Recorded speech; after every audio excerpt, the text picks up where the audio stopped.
Let's go back in time as we explore historic Beijing. But before, don't forget to hit that like button, to subscribe, and to turn on your notifications so you don't miss any of our exciting adventures at Joko.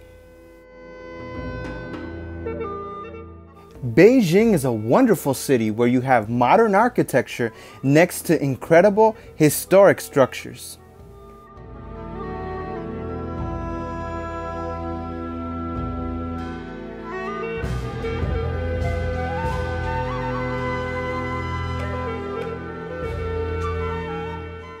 It is impossible not to feel the rich history here as you explore this great city.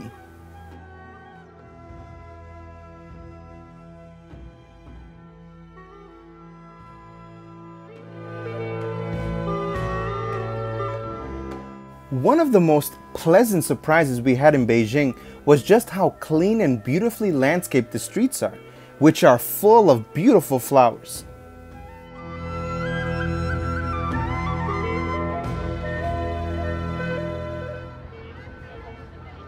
Arriving at Tiananmen Square, we were taken aback because even though there were huge crowds here, there was not a single piece of trash on the ground.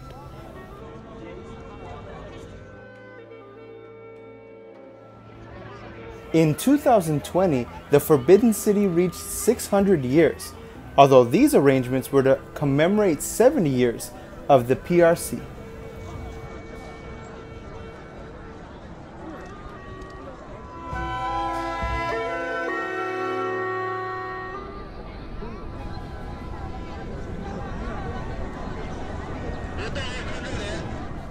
The Forbidden City was constructed in 1420 during the early Ming Dynasty. It's China's best preserved imperial palace and the largest ancient palatial structure in the world.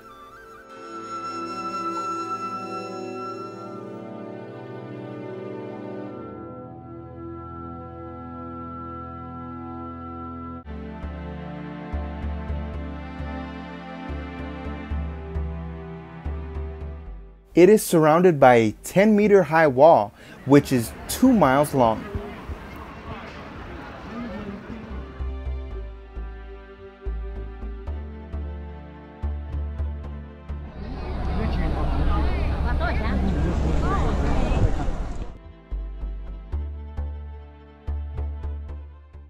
On your tour, you can see imperial living and governing quarters, valuable works of art, and traditional gardens.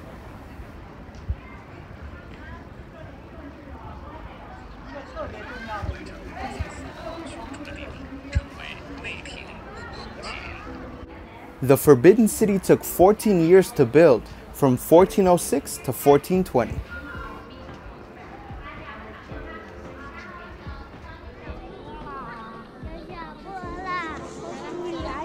Building back there was for the ladies. It was built by over 1 million workers, including more than 100,000 craftsmen.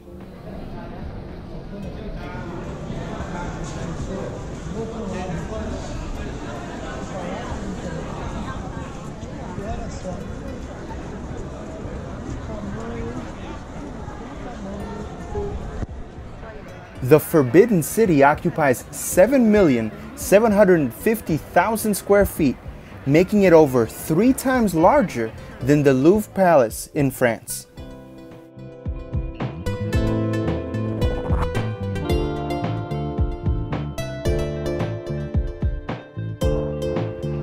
It has 980 buildings in over 70 palace compounds with over 8,700 rooms.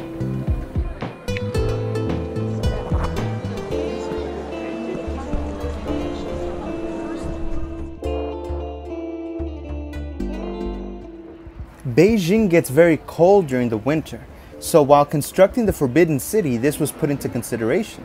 So there are hollow walls in the palace that were connected to pipes that would go to ovens outside the rooms. This style was used to warm the beds also.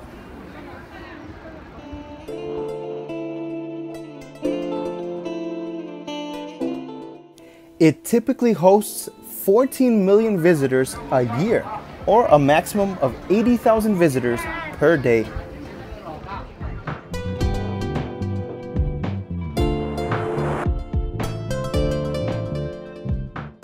These huge rocks come from the depths of the river, and displaying them was a way of showing one's riches.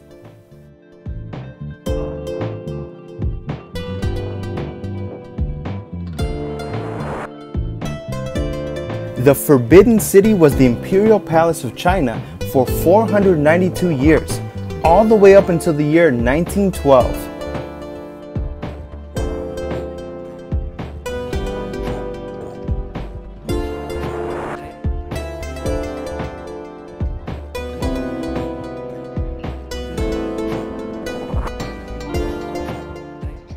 The Forbidden City was the home of 24 emperors during its history.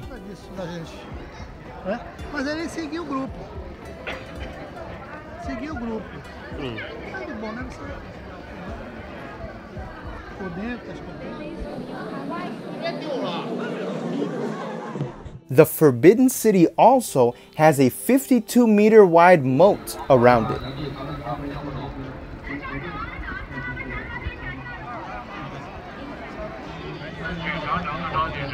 Next, let's head to the Summer Palace.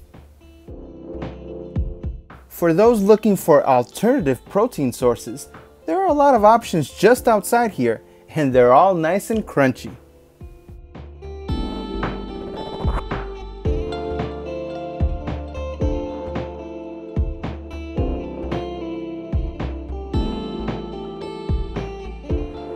The Summer Palace in northwest Beijing is said to be the best preserved imperial garden in the world and is only a short drive of 10 miles from central Beijing. But it really seems like another world.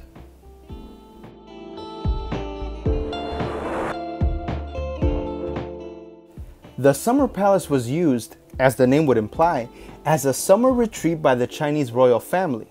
During the hot Beijing summers, the imperial family preferred the beautiful gardens and airy pavilions of the Summer Palace to the walled-in Forbidden City. Poems written with water on the ground. Simply beautiful.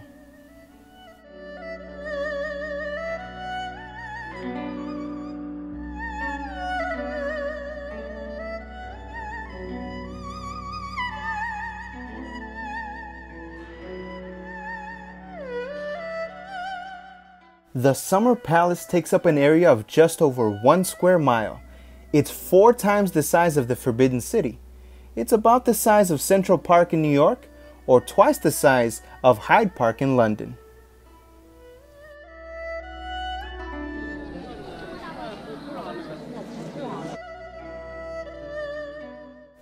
While the Empress used to live here, on this day, I was following my queen.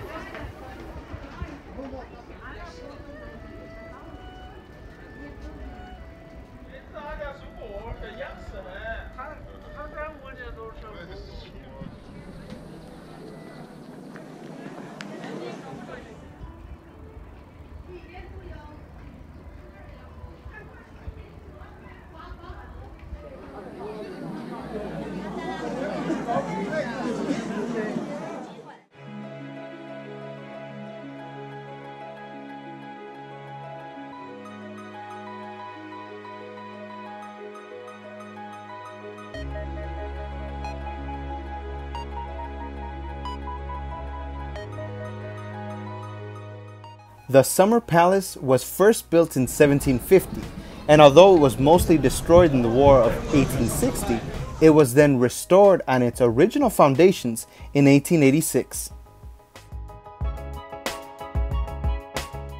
The natural landscape of hills and open water here is combined with artificial features such as pavilions, halls, palaces, temples, and bridges to form a harmonious and breathtaking experience.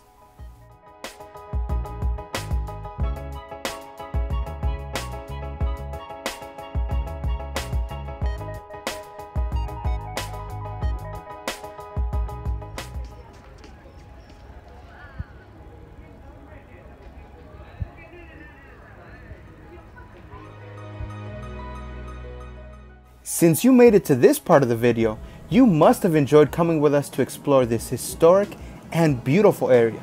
So make sure you let us know what you thought by hitting that like button.